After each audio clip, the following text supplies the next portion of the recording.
Hi, this is Donna with the Waldorf Connection, and welcome back to our free training series where I am telling you and helping you with how to get started and how to set up your Waldorf homeschool. And today we are going to be going over the 6 steps or the 6 pieces that you really need to have in place in order to create a successful Waldorf homeschool. So if you caught my first video, I talked a little bit there about, what about how Waldorf is set up and how it could be very overwhelming if you're first coming to Waldorf or you're just looking at Waldorf, how to make it work. There's not a set manual or way, and it can seem very overwhelming, and it can seem like there's a lot that you have to learn as the teacher before you can bring that back to your child. And there is a learning curve there. That's why I'm here to help you. So we're going to kind of get into these 6 pieces right now. But I want to let you know that it is doable. There are, thousands and thousands of Waldorf homeschooling families out there. And that's really my goal here, is to help you so that you can take what I'm teaching you today back into your own home and say, I can do this. I feel more confident. I know that in my heart that this is the right thing and I can do it. And you can make it happen. So let's start with piece number 1, and that is just kind of starting right at the beginning, understanding Waldorf. So basically that is just, what is it all about? What is Waldorf, and how does that, relate back to homeschooling? And I think if you don't really understand what Waldorf is about, what the philosophy is about, then it's really hard to embrace that, because it is sort of a lifestyle, and it is a whole feeling and a whole a way of life. Of course you can bring to it what you will, and you could use it at whatever level that you want to. I know many people just sort of use it as a curriculum, but in our home, and I know in many homes around the world, it is sort of a lifestyle that we live. We live this Waldorf way, and there are, many things that are set up to enhance your child's learning, not just, while he's in the classroom, but the entire environment, the entire, from the morning till night, everything that the child sees and touches and hears and plays with, and the materials that they use in school, from the way that you actually teach the material and bring that, is all, sort of done in a certain way. And that is understanding this Waldorf philosophy, who Rudolf Steiner was, why was this set up, all about the foundations, and that could be an entire training in itself. But I think once you get that basic foundation and you're sort of going, oh, I understand now why they say we don't start first grade or don't do academics until the child is 6 and has lost some of their their milk teeth, and knowing why these things are set up, and I don't want to say they're rules, but the sort of the structure of Waldorf, and understanding why, will help you go, oh, okay, well, this is why we're doing it. At least for me, that's the way it worked. It was like, oh, well, why do we have to do all of that? And how come we have to do it in this particular order? And, it was set up this way to meet your child and to make sure your child is developmentally ready to learn the material, and to make sure that they're ready for academics and ready to take in everything. And so everything's thought out, and everything, it's just amazing the way Rudolf Steiner was able to do this, and how it's been created over the years. So understanding that philosophy will give you that, okay, well, this is why we're doing it. It's sort of the behind the scenes why are we doing this and why are we doing that. And this is also a very important step if you are just beginning, and maybe your family, husband, spouse, friends are not sure exactly what you're doing, and you're having a really hard time explaining it because it's not cut and dry. It's not, okay, well, this is this and this, and they might start questioning, well, why is it that there's limited media or no media in Waldorf, and why do they have to wait before they learn to read until they're in the first grade? And there are a lot of things that may look different from the way you were schooled, or the way you see your niece or your nephew or your neighbor down the street or whatever. It is going a little bit against the mainstream and going against the current, if you will. It is something totally different. And for me, I was like, I've never seen anything like this. I wasn't raised this way. I didn't go to school this way. And so it was very foreign to me. So I needed to understand, what each thing was about and why was I doing that. And then once I understood the reasons behind it, it was like, oh, okay, well, it makes sense. I don't always go, oh, okay, but is that going to work? Some of it is a little bit of faith in the beginning and just having the confidence to say, okay, let's just see. It seems right. And it is a little scary, especially, in those early days when you're just getting started. You're not sure, is this really going to work? And is my child really going to learn to read and all of that? But I'm here to say, yes, it does work. And like I said, as a mom who's been, homeschooling now with Waldorf for over 7 years, it's an amazing form of education, and my children can read, can do math, and can do so many other things. So it's nice when you're kind of past that point of just getting started. It's a little bit of faith in the beginning, and then you start to see the fruit really blossoming. All right, so that's the first step, is understanding Waldorf. Step 2, getting a little bit of this pulled off here, is your daily and weekly rhythm. So I'm a real big advocate of having a strong rhythm. So once you understand kind of what you're doing in a basics, the next thing is to make sure that your rhythm is solid and that you have a really good rhythm. Because just as you know, if you're a busy mom already, with all kinds of things happening, to add something else like homeschooling, if you already have a hectic, crazy day and things are not, going like you think they should, or you wish that they were a little bit smoother, then having that daily and weekly rhythm in there will really, really make all the difference. And I cannot speak more highly of getting that rhythm in place before trying to homeschool or really trying to do anything. I think having a daily and weekly rhythm really, it frees up your energy. It makes things so much easier for you. It allows your child to know what's coming next, what they can expect. It creates a consistent theme and a consistent feel to your days. If you're right now, every day is totally different, you have no idea what is going to be for dinner or lunch or what you'll be doing, past the next 10 minutes, then you might need some help with your daily rhythm. And it's hard, and if you have young children, it's not easy to get them, if you have napping babies, and to try to get everyone on the same schedule and all of that. And this is really not about scheduling. It's not about, mapping out your day. And I did this. In fact, I found this the other day. I kept the paper when I was like, oh, I have to do rhythm. Okay, well, here's what I need to do. And I sat down, 7 o'clock, get up. 7:15, take a shower. 7:30, get dressed. 7:45, have breakfast. I mean, my paper went all the way down and on the back, and I had every 15 minutes mapped out for the entire day. And after about 11 o'clock, I just threw the paper away and said, I can't do this. This isn't going to work for me. If it has to be like this, then I'm out. But it isn't that way. It is setting up your day as the foundational things that you do every day: meal prep, naps, bathing your child, errands, bedtime routines, things that you do every day no matter what. So getting those things put in place first, and then building out the rest of your rhythm, looking at your week, seeing how cluttered and frantic it can be, seeing if you can prune that down a little bit into something that's not so hectic. You're not running around in a car every day, and you're allowing your child and yourself some space to breathe and have that in and out flowing rhythm. That's what it's all about here, is having a breathing, relaxed daily rhythm and weekly rhythm that feels right for you, because everybody's different. Your rhythm is not the same as my rhythm. It depends on your family dynamics. It depends on your schedule, how many children you have, if you're married, if you're single. There are so many variables. So trying to copy what someone over here is doing, it doesn't work, because it can't work. You are individual, your family's individual, and you have to be the one that creates the rhythm that fits to you and your personality.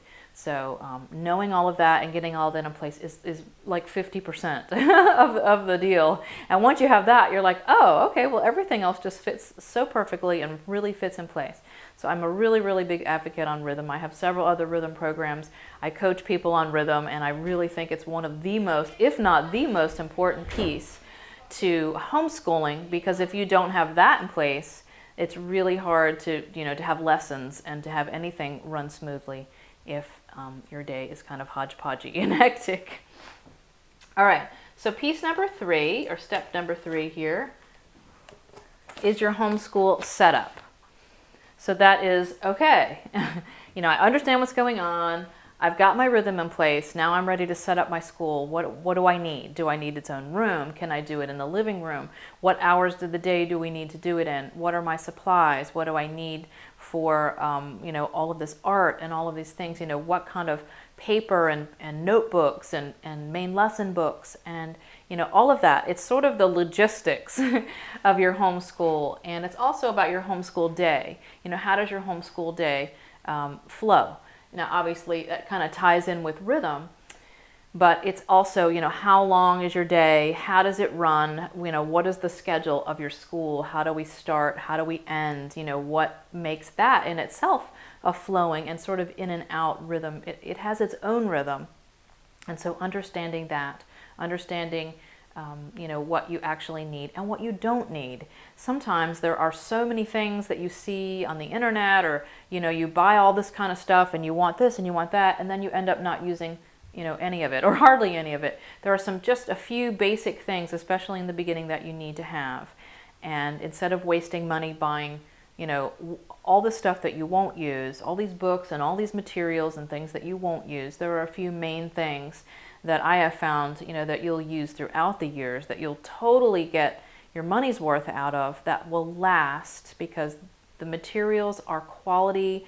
They may seem a little bit more expensive up front because they are high quality and because they'll last. It's like buying, concentrated laundry detergent. It may cost a little more, but you use just a little bit and it lasts, a really long time and does a really great job. So, sort of understanding that, how do I set that up when I have other children? If I have, a preschool or a baby, what do I do with them during the homeschool time? It's having all of that, in place, because that's a big piece of it. What do I do? How do I set the room up? What kind of things do I need in there? Do I need a blackboard? And do I need, certain kind of writing utensils? So all of that. Understanding exactly what you need and getting those pieces without going overboard and doing too much. Less is more in that situation. And so that's step 3 in that third piece. Let's go into step 4. I'm losing stuff here. And that is creating your lesson plans and planning. So planning is the other big piece, and that could seem very, very overwhelming to a lot of you who are like, oh, now I have to make out this plan, and how do I plan my lessons? So, creating out your monthly and yearly lesson plan, it is the backbone. It is your Bible, if you will, that you will use throughout the whole year. And I have made mistakes in the past of saying, oh, I'm just going to plan like September to December and then see how things go. And then, depending on where we are, I'm going to go ahead and plan the rest of it over the holidays. Well, that was, a mistake I will never make again, because guess what happened? I didn't do it over the holidays. And then the rest of the year, I was just sort of making it up as I went along. I never, did that big chunk of planning everything out, and I just didn't know what to do. My planning was very hodgepodge, and it just seemed so overwhelming. I just didn't want to spend my entire summer, planning out the whole year. And, it doesn't have to be that way. You can chunk things down in a very doable way. If you know just how to plug things in, putting everything on your calendar so that you have to, you can see everything, because you're homeschooling and you don't have like this separate place over here that you'll just be doing your lessons. It's all integrated and weaved in with your day. And you have to, if you have trips or you have in-laws coming or you've got, dentist appointments or whatever, it all has to go into your planning, because you are here and it's all happening right here in your own home. It's not sending them off to school into some other place. So it becomes all part of your plan, and figuring out what you need to do, as well as what you have to do depending on what state you're in or what country in, finding out what your local rules are as far as homeschooling. And that can vary widely from state to state. I'm amazed at the different homeschooling regulations just from one state to another. It could be totally different in another state. So you need to find out what your actual regulations are. Some are just 180 days. Some you have to do, certain 5 days a week, 3 days a week, whatever it is. You have to maybe yearly testing. So finding out what your local regulations are, and then bringing that back into your plan, as far and looking at your whole year, what are we doing this year? How do I break that down into my main lesson blocks? And putting the blocks in a way that fits not only your schedule, but what's happening outside. So you're not going to do a main lesson on farming or gardening in the winter. You want to be able to do that when you can get outside and plant a garden and actually do the thing right there. So, and botany, if you're doing that in 5th grade, again, something that has to be done outside, or maybe certain times if you're doing man and animal, or, Native Americans or something, when you can book that around a trip. And say, okay, well, we're going to go to a farm and see some baby animals, so let's do that in the spring. So it's being able to juggle when the main lessons come in, figure out all the main lessons that need to be covered, what material has to be covered in each grade, and then plugging all of that into your calendar, and making sure you have a solid, firm plan. Now, that being said, the plans never go exactly as I have them planned. And it's already starting this year in 5th grade. I'm already switching a few things around. But I have a plan. I have my year planned. And so if I have to switch one month for another, it's no big deal. I already have my resources. I already have my everything scheduled out, what books I need for each thing and what materials. So I just switch the blocks and it's no big thing. But if I'm just like, oh my gosh, making up as I go, it's scary. And you can feel like you don't know what's going on, you're overwhelmed, you don't know, what's happening for the next week, and your kids are starting to look at you like, I don't know if she's got it all going on right over there. So having that solid plan will really, really give you that boost of confidence. And if something happens and you get sick, you've got a good plan. Someone else can step in, a spouse, or you can help even while you're sick, just giving some reading or whatever, having that in place. Or if you're on vacation, you just bring your stuff with you, you have everything, you know what's next, and you can just go, and it makes it a lot easier. All right, step 5 is presenting the material. So that's sort of you.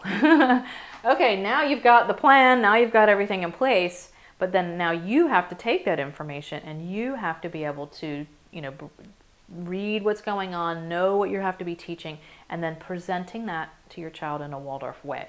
Because it's not about worksheets, it's not about textbooks, it's all about storytelling and art and movement and songs and music, and bringing all of that to your child in a way that meets them where they are, wherever they are in their developmental stage.